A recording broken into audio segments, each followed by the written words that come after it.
오늘 말씀의 주제는 믿음과 순종으로 이르는 의입니다. 성전의 주인 되시는 예수님께서 성전에서 말씀을 가르치고 계셨습니다. 그런데 대제사장과 백성의 장로들이 와서 예수님께 묻습니다. 내가 무슨 권위로 이런 일을 하느냐? 누가 너에게 이런 일을 할 수 있는 권위를 주었느냐라고 따져 묻는 것이에요. 왜냐하면 예수님은 대제사장도 아니고 또 서기관도 아니고 또 공인받은 랍비도 아니었어요. 그럼에도 불구하고 예수님께서 성전에서 말씀을 가르치고 계셨기 때문에 그렇습니다. 그보다도 예수님께서 예루살렘에 입성하실 때에 백성들이 예수님을 엄청난 환호로 예수님을 환영한 사건이 21장 부분에 있습니다. 21장 첫 부분에 예수님이 예루살렘 성에 입성하시는 장면이 나오죠. 그 보면은 사람들이 얼마나 예수님을 환영했냐면 21장 9절에 보면 앞에서 가고 뒤에서 따른 무리가 소리 높여 이르되 호산나 다윗의 자손이여 찬송하리로다. 주의 이름으로 오시는 이여 가장 높은 곳에서 호산나 하더라 라고 사람들이 예수님을 환영했어요. 얼마나 예수님을 환영하는 인파가 많았냐면 온 성이 소동할 정도로 정말로 시끌벅적할 정도로 예수님을 백성들이 환영했습니다. 당시에 많은 사람들이 유월절을 기념하기 위해서 예루살렘 성전을 찾은 것이에요. 그래서 예수님을 만난 사람들이 예수님을 기뻐하고서 환영했습니다. 왜 이렇게 예수님을 환영했냐면 예수님께서 유대 지역을 다니면서 행하셨던 놀라운 기적들이 있었어요. 그 놀라운 은혜를 목격한 사람들이 또 그 소문을 들은 사람들이 예수님이 예루살렘에 입성하자 그것을 기뻐하면서 환영하면서 예수님을 맞이한 것입니다. 이 사람들은 예수님을 구약 성서에서 예견되었던 메시아가 오신 것으로 알고 예수님을 환영했어요. 그런데 대제사장들과 백성의 장로들, 이 사람들은 최고위층 종교 지도자들이에요. 그런데 이 사람들이 보기에는 이 모습이 마땅치가 않아요. 백성들은 다 예수님을 메시아로 알고 환영하고 있는데 이 사람들은 예수님을 메시아로 볼 수가 없습니다. 보이지가 않았어요. 왜 그렇습니까? 누구보다도 성경을 많이 알던 사람들이에요. 누구보다도 종교적 열심으로 가졌던 사람들이에요. 그런데 자신들이 받아야 할 존중과 사랑이 예수님께 향하기 때문에 이 사람들의 마음에 질투의 마음이 생겼던 것이에요. 또 자신들이 받아야 할 추앙과 영광이 예수님께로 향하자 이 사람들의 마음에 불만하는 마음, 불평하는 마음, 시기하는 마음, 질투하는 마음이 생겼던 것이에요. 이른바 시기와 질투의 눈이 멀어서 예수님이 하나님의 아들로 오신 것을 알아보지 못한 것입니다. 하나님의 아들 예수 그리스도, 메시아로 오신 예수 그리스도를 보고도 알아보지 못했던 것이에요. 바로 영적인 눈이 가리워졌기 때문에 그렇습니다.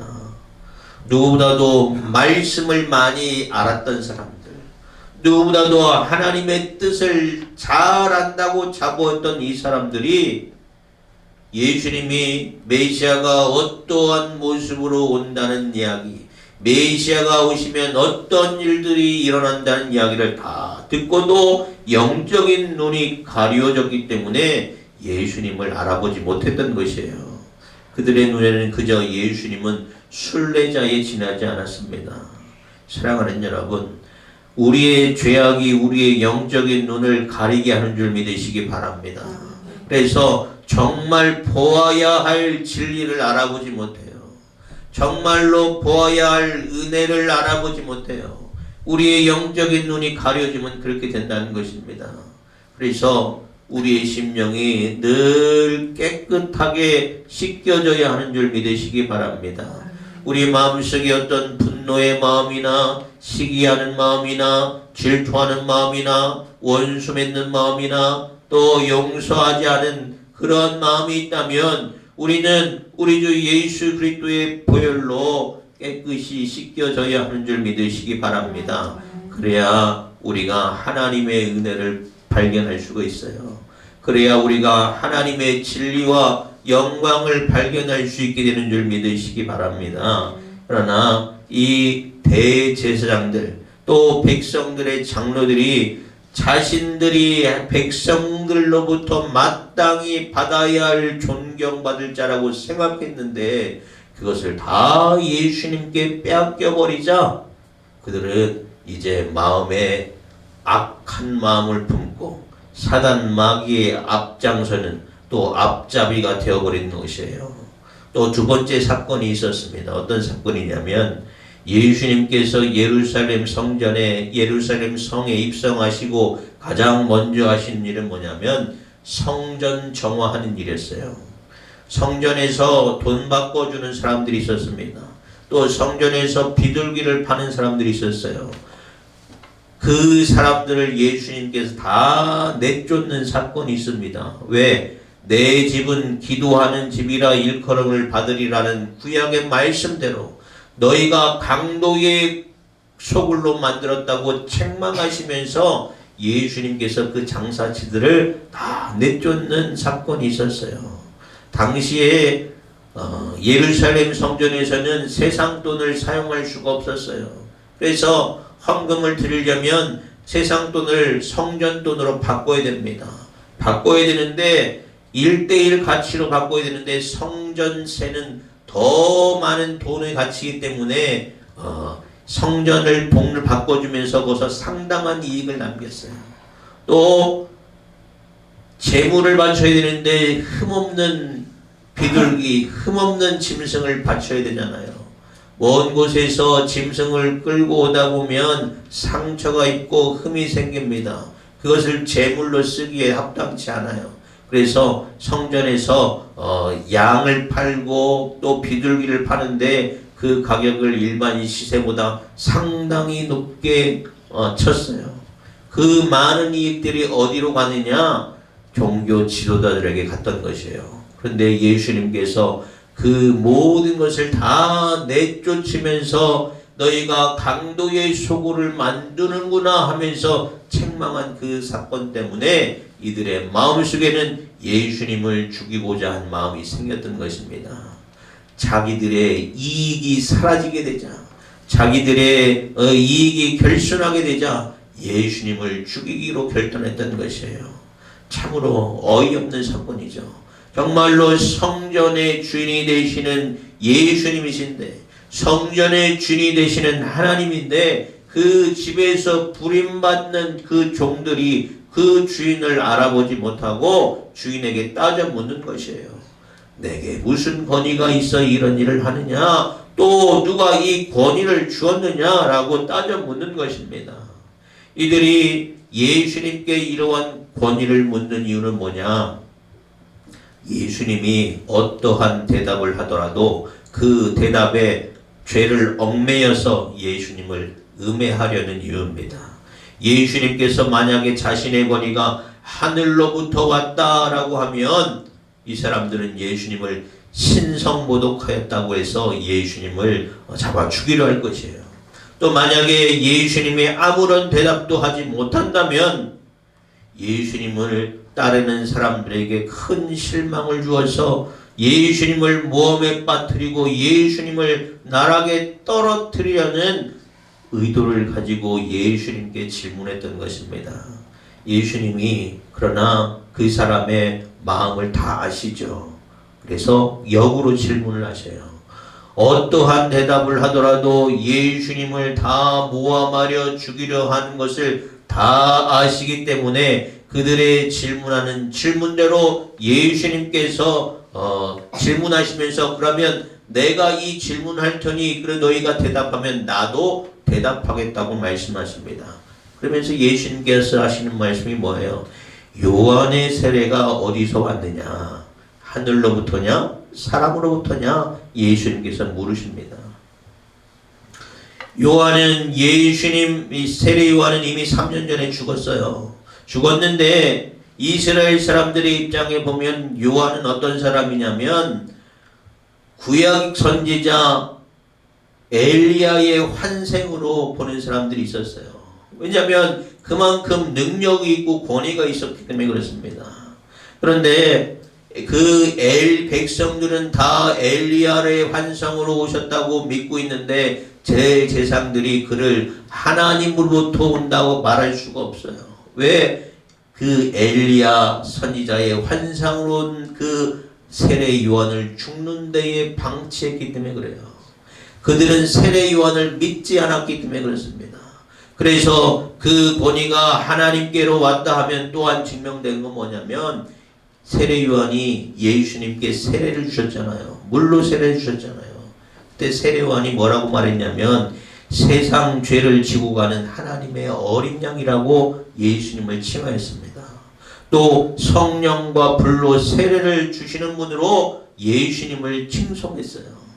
만약에 세례 요한이 하나님께로부터 권위가 하나님께로 왔다고 이야기하면 세례 요한이 증명했던 예수님의 권위를 증명하는 거나 마찬가지예요. 그러면 반면에 세례 요한의 그 세례가 사람으로부터 왔다라고 하면 어떻게 돼요? 모든 백성들은 세례 요한을 칭송하고 그를 존경하고 주를 칭송하고 있는데 그를 선지자로 인정하지 않는 까닭에 밀란이 일어날까 두려운 까닭에 그들이 당황을 해요. 우리가 무슨 대답을 할까? 어떤 대답을 할까? 서로 의논을 해요. 그러면서 그들이 뭐라고 말하냐면 우리가 알지 못하노라 라고 대답을 합니다. 그러자 예수님께서 뭐라고 말씀하셔요? 나도 무슨 권위로 이런 일을 하는지 너희에게 이르지 아니하리라 라고 말씀하시는 게 오늘 본문 말씀 가운데 나오는 내용입니다.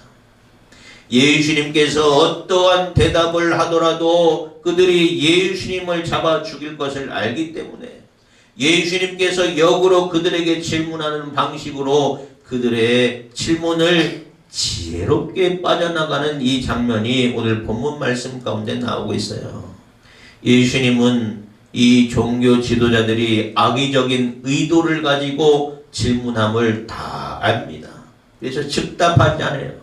그들에게 다른 질문으로 그들에게 답하는 지혜로운 방법을 택해서 그 위기를 빠져나가는 모습이 오늘 본문 말씀 가운데 나와요.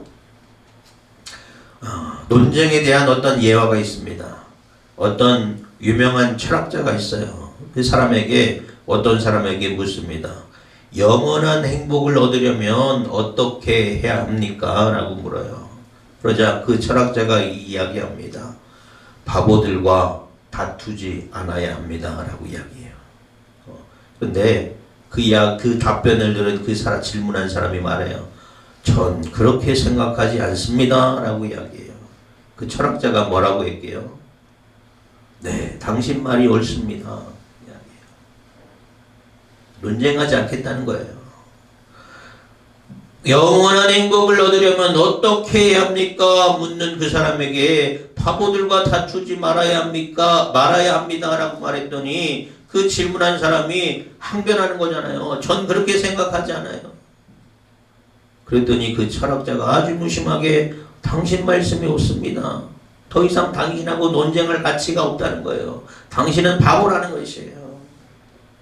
철학자는 바보들과 다투는 것이 무의미한 것이라면 무의미한 논쟁을 걸어오는 바보에게 응하는 것이 최선의 방법은 논쟁을 피하는 것이라는 스스로 증명하고 있어요.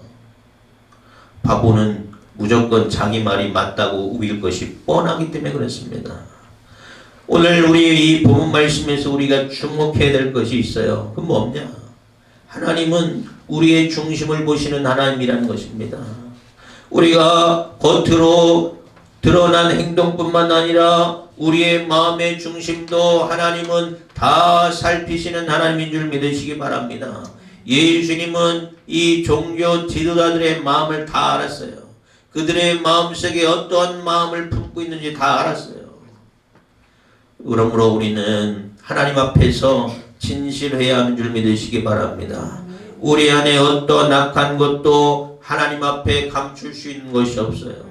우리 안에 원수 맺는 마음, 미워하는 마음, 용서하지 마음, 그 어떤 것도 시기하는 마음, 질투한 마음도 하나님 앞에 감출 수가 없는 것이에요. 그러므로 날마다 우리는 하나님 앞에 두렵고 떨리는 마음으로 경외하면서 겸손함으로 회개하는 심령이 되어지기를 바랍니다. 겸손한 마음으로 회개하는 마음으로 주님께 나올 수 있는 여러분 되시기 바랍니다. 우리 안에 있는 더러운 것들, 악한 것들을 다 그리스도의 보혈로 씻겨내시고 온전한 심령으로 주님 앞에 설 수 있는 여러분 되시기를 주님의 이름으로 축원합니다. 이제 예수님께서 예수님의 권위를 부정하는 이 무지한 유대교 이 종교 지도자들에게 한 비유의 말씀을 하셔요. 어떤 비유의 말씀이냐면 포도원 주인의 두 아들 이야기를 하십니다. 하루는 포도원 주인이 맏아들에게 이야기해요. 예, 오늘은 포도원에 가서 일 좀 해라 라고 이야기합니다. 그랬더니 맏아들이 예 아버지 제가 가겠습니다 이야기해 놓고서는 포도원에 가지 않았어요. 또 둘째 아들에게 가서도 이야기합니다. 예 오늘 포도원에 가서 좀 일 좀 하거라 했더니 둘째 아들은 아 싫어요 아버지 왜 저에게 이런 일을 시킵니까 반항을 하고 나가더니 나중에 뉘우치고 포도원 가서 일했다는 이야기입니다. 여러분 이 두 아들 중에서 어떤 아들이 마음에 드십니까? 어떤 아들이 마음에 들어요? 둘 다 싫어요. 둘 다 죄인이죠.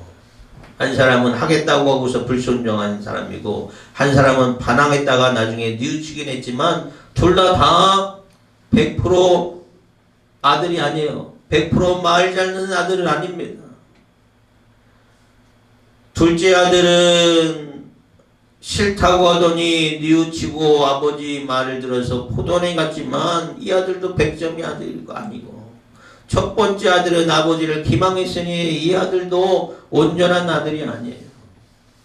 우리가 이 비유 가운데서 알아야 될 것은 뭡니까? 의인은 없나니 하나도 없다라는 그 말씀처럼 우리가 다 하나님 앞에서 이러한 불완전한 존재, 불순종의 존재였다는 것이에요. 예수님은 이 말씀을 하시면서 무엇을 말씀하시려냐면 유대 종교 지도자들에게 직접적으로 비판하시는 것이에요. 유대 종교 지도자들은 어떤 사람들이에요? 하나님의 말씀을 가까이 했던 사람들이에요. 하나님의 뜻대로 살아간다고 선언했던 사람들이에요. 그런데 그 사람들은 어떻습니까? 첫째 아들처럼 처음에는 순종하는 것 같지만 나중에는 자기 마음대로 위선에 빠졌던 그 아들 아닙니까? 교회 안에도 이런 사람들이 참 많이 있습니다. 겉으로는 경건하는 것 같지만 또 내면적으로는 악한 악행들이 많은 사람들이 많이 있어요. 겉으로는 신령한 것 같지만 교만함으로 가득한 사람들이 많이 있습니다. 오늘도 우리는 그러한 고백들을 할 때가 많습니다. 입술로는 주님 사랑합니다.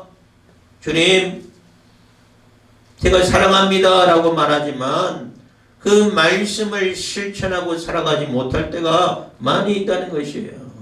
이러한 사람은 뭡니까? 행하지 않는 신앙, 죽은 믿음과 같은 신앙이라고 성경은 우리에게 이야기하잖아요. 그러면서 예수님이 뭐라고 말씀하시냐? 세리들과 창기들이 너희들보다 먼저 하나님의 나라에 들어가리라 라고 말씀하시죠. 세리들과 창기는 둘째 아들과 같은 사람들이었어요. 왜? 자기 마음대로 자기 멋대로 반항하면서 죄 지은 사람들이었거든요. 근데 이 사람들은 나중에 세례 요한의 복음을 듣고 회개한 사람들이에요. 뉘우친 사람들이에요. 그래서 예수님께서는 세리들과 창기들이 너희들보다 먼저 하나님 나라에 들어가리라 말씀하신 것입니다. 우리가 지난주에 먼저 된 자가 나중되고 나중된 자가 먼저 되리라는 말씀, 이와 같은 의미로 우리가 말씀을 적용할 수가 있는 것입니다. 예수님은 죄 지었지만 자기의 죄를 뉘우치고 회개한 사람들이 먼저 된 자와 같다라는 것을 이야기하고 온 것이에요.